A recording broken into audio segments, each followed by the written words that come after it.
Welcome back. Many of the modern workplace trends have demanded better flexibility and work-life balance, but the latest is a little different. It's called managing up, and it isn't as much work as it sounds.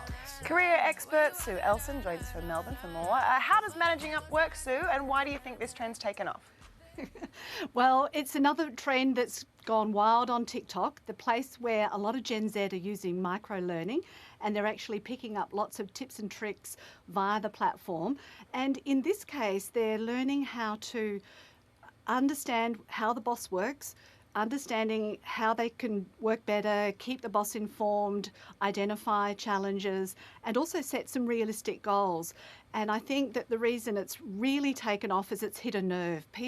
The job mobility rate, according to the ABS, for under 24s is up to nearly 15%. So they're probably sick of moving jobs and thinking maybe the other alternative is to manage up. It's interesting, isn't it? So what are these skills? What skills are they learning that they are fast learning on TikTok? Well, there's a lot of catchy slogans, things like "your urgency is not my emergency," and they're also asking for longer time to make those important decisions.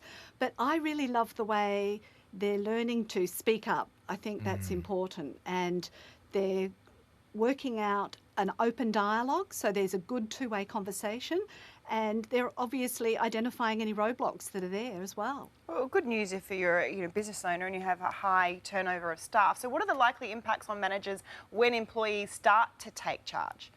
Well, I imagine some bosses are going to feel a little bit threatened. In the past, it took time to build up those skills, whereas now with a search query or an AI prompt, we can get that information really, really quickly. So they could feel very threatened. It could also identify toxic behaviours in the workplace. And also, if the technology comes in, there could be a loss of authority for some of those middle managers. But long term, are there any benefits? Absolutely, because this open dialogue is really going to help people understand that it is important to have that two-way piece. The individual themselves can clarify their values and their work style. They have a much better comprehension of their work-life balance, improving their self-efficacy skills.